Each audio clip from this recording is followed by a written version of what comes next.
President Donald Trump on Monday said that U.S. peace talks with the Taliban are over and announced that the U.S. military has dramatically scaled up attacks on the insurgents in Afghanistan. "They are dead. As far as I am concerned, they are dead," Mr. Trump said at the White House about the long-running attempt to reach an agreement with the Taliban and extricate U.S. troops from the country after 18 years of war. The announcement followed Mr. Trump's dramatic cancellation of a secret plan to fly Taliban leaders in for direct talks at the Camp David presidential retreat over the weekend. Driving another nail into the coffin of what had appeared to be nearly completed negotiations, Mr. Trump said that a U.S. military onslaught on the guerrillas was now at its fiercest in a decade. "Over the last 4 days, we have been hitting our enemy harder than at any time in the last 10 years, he said in a tweet. On Sunday, Secretary of State Mike Pompeo said that we've killed over 1,000 Taliban in just the last 10 days. Mr. Trump angrily denied that the whiplash effect of his sudden shifts on Afghanistan was causing turmoil. Until this weekend, there had been steadily mounting expectations of a deal that would see the United States draw down troop levels in Afghanistan. In return, the Taliban would offer security guarantees to keep extremist groups out. But then on Saturday, Mr. Trump revealed that he had cancelled an unprecedented meeting between the Taliban and himself at storied Camp David, near Washington. He said this was in retaliation for the killing of a U.S. soldier by the Taliban last week. The cancellation, announced on Twitter, was the first time most Americans learned that such a dramatic meeting was even planned. Many in Washington were shocked and some were angry that the Taliban had been on the point of visiting the presidential retreat on the eve of the anniversary of the September 11 terrorist attacks. There was also widespread consternation at the characteristically unpredictable manner of Mr. Trump's negotiating style. But Mr. Trump denied any discord among government members, including Vice President Mike Pence. He accused journalists of trying to create the look of turmoil in the White House, of which there is none. "A lot of fake news is being reported that I overruled the VP and various advisors on a potential Camp David meeting with the Taliban.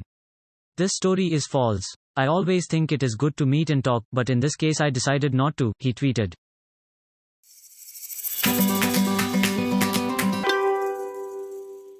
The unusual transfer of the Chief Justice of the Madras High Court, Justice Vijaya Kamlesh Tahilramani, to Meghalaya High Court has caused understandable disquiet among lawyers. While the constitution does provide for such transfers from one high court to another, it is extremely rare that the senior-most Chief Justice in the country is shifted from a large court with a complement of 75 judges to one of the newest courts, which has a strength of only 3 judges.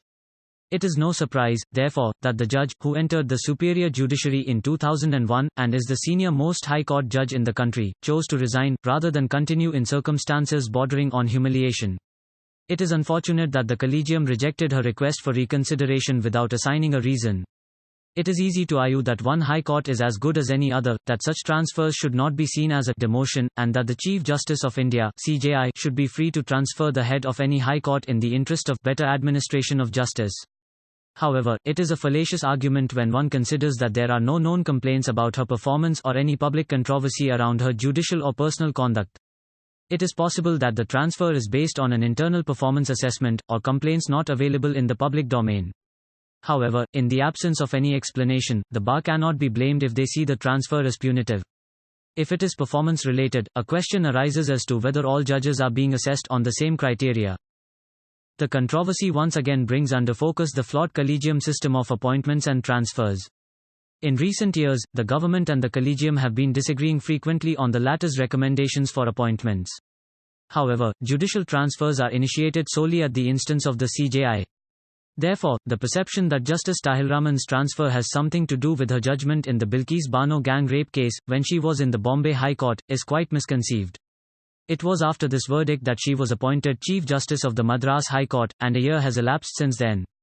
The Memorandum of Procedure relating to appointments and transfers of High Court judges says the opinion of the Chief Justice in this regard is determinative. And in the case of a Chief Justice of a High Court, the CJI needs to take into account only the views of one or more knowledgeable Supreme Court judges while proposing a transfer. In the second and third judges' cases, the Supreme Court felt that the fact that the proposal is initiated by the CJI and recommended by a plurality of judges is enough as a safeguard against arbitrary transfers. However, the Tahilramani controversy shows that the systemic faults of the collegium system, opaqueness and the scope for personal opinions coloring decision-making, remain unaddressed.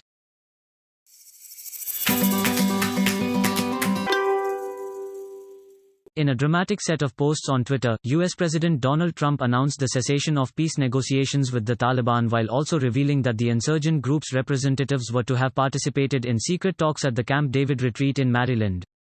This is yet another instance of the stock that the maverick president puts in personal diplomacy in the conduct of America's foreign affairs. His tweets abruptly seem to have indicated the end, at least for now, to the negotiations conducted by the chief US negotiator, Zalmay Khalilzad, with the Taliban. Mr. Khalilzad had disclosed that he had reached an in-principle agreement with the Taliban, but the details have not been revealed.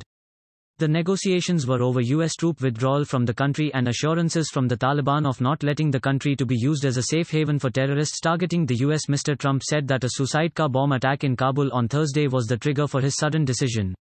But the Taliban has been continually engaging in a series of wanton attacks against civilians throughout the course of the talks that the US had with the group in Qatar.